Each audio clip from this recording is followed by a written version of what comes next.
Hello friends, તો આજે આપણે શીખીશું કે વર્ગ કઈ રીતે કરવો.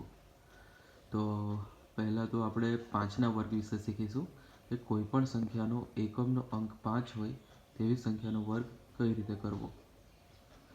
તો એક ઉદાહરણ છે 25.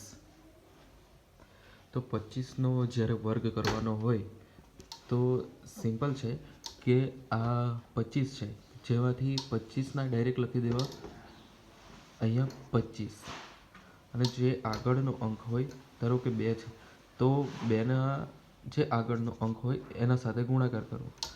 3 દુ 6, ડાયરેક્ટ આવશે 6. આ રીતે આવશે જવાબ. એ જ રીતે આપણે ધારો કે કોઈ બીજું ઉદાહરણ લઈએ કે 35.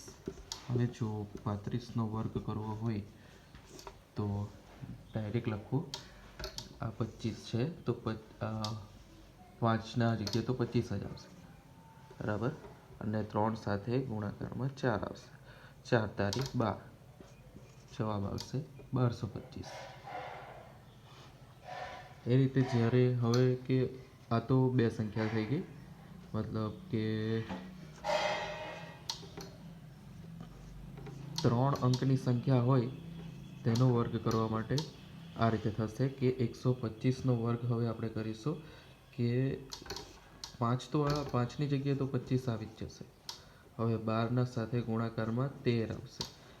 એ કરવું હોય તો આપણે થોડું સાઈડ પર કરવું પડશે કે 12 ગુણ્યા 13.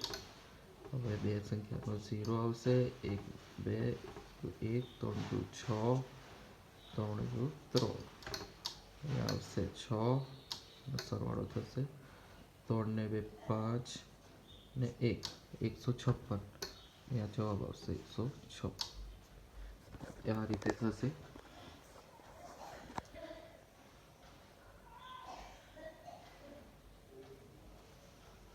હવે ધારો કે બીજી કોઈ સંખ્યા લઈ લઈએ આપણે. હવે 225નો જ્યારે વર્ગ કરવાનો હોય તો થશે આ 5 જ્યાં દેખાય એના તો 25 એકમના અંકમાં 25 મૂકી દેવા. હવે 22 છે તો 22 ગુણ્યા 23 થશે, એનો આપણે ગુણાકાર કરીશું. 2 દુ 4, 2 દુ 4, 3 દુ 6, 3 દુ 6, આવશે 6. 6 ને 4 10, વધી પડી 1, 4 ને 1 5, 506.